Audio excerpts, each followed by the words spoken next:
વડોદરા નગરપાલિકાથી સંતરામ મંદિર સુધી ઉર્જા બચત રેલીનું આયોજન કરવામાં આવ્યું। એમજીવીસીએલના કુલ 400થી વધુ અધિકારીઓ અને કર્મચારીઓ રેલીમાં જોડાયા। સૌર ઉર્જા એ જ ઉર્જા બચતનો શ્રેષ્ઠ વિકલ્પ।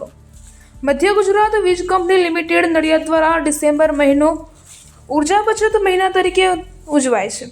તે નિમિત્તે 18 ડિસેમ્બરના રોજ નડિયાદ નગરપાલિકા પ્રાંગણથી સરદાર પટેલ સ્ટેચ્યુ સુધી સંતરામ મંદિર સુધી એનર્જી કોન્ઝર્વેશન ડે રેલીનું આયોજન કરવામાં આવ્યું હતું, જેમાં બસ સ્ટેન્ડ સ્થિત સરદાર સાહેબની પ્રતિમાને સૂતરની આંટી પહેરાવવામાં આવી હતી। અધિક્ષક ઇજનેર શ્રી ટીસી વ્યાસે રેલીને પ્રસ્થાન કરાવ્યું હતું। નડિયાદ વર્તુળ કચેરી અંતર્ગત આવેલ વિભાગીય કચેરીઓ તથા પેટા વિભાગીય કચેરીઓના 400 જેટલા અધિકારીશ્રીઓ કર્મચારીશ્રીઓ આ રેલીમાં જોડાઈને ઉર્જા બચાવવા માટે વીજ વપરાશ નિયંત્રિત કરવા તથા સૌર ઉર્જાના ઉપયોગ, પીએમ સૂર્યઘર મફત વીજળી યોજના તથા સોલર રૂફટોપના ટેબલો દ્વારા વીજ બચત કરી જાહેર જનતાને ઉર્જા બચાવવાનો સંદેશ પાઠવવામાં આવ્યો।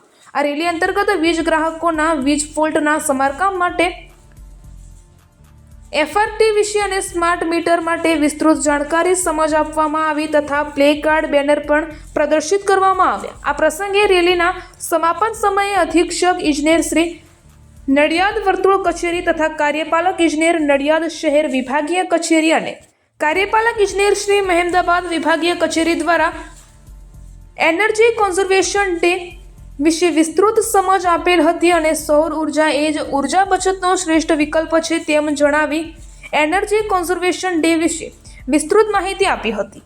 આ રેલીમાં ટીસી વ્યાસ અધિક્ષક ઇજનેર શ્રી નડિયાદ વર્તુળ કચેરી તથા કેએમ શાહ કાર્યપાલક ઇજનેર નડિયાદ શહેર વિભાગીય કચેરી શ્રી ટીજે શાહ કાર્યપાલક ઇજનેર શ્રી મહેમદાબાદ વિભાગીય કચેરી વગેરે કચેરીઓના અધિકારીશ્રીઓ અને કર્મચારીશ્રીઓ જોડાયા હતા।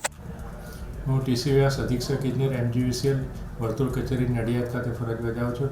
આજરોજ ઉર્જા બચત અને એનર્જી કોન્ઝર્વેશનના રેફરન્સમાં એક રેલીનું આયોજન કરવામાં આવેલું હતું।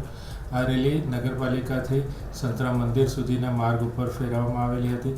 આ રેલી દરમિયાન જુદા જુદા ટેબ્લો પ્રદર્શિત કરવામાં હતા। મુખ્ય આકર્ષણના ટેબ્લો હતા એફઆરટી, સ્માર્ટ મીટર અને પીએમ સૂર્યઘર મુફ્ત વીજળી યોજના। આ યોજના થકી ઉર્જા બચત અંગેનો સ્પષ્ટ ઉદ્દેશ લોકોમાં ફેરવવા માટે થઈને લીફલેટ પણ વહેંચવામાં આવેલા હતા અને આ રેલીનું સમાપન સંતરામ મંદિર ખાતે થયેલ હતું।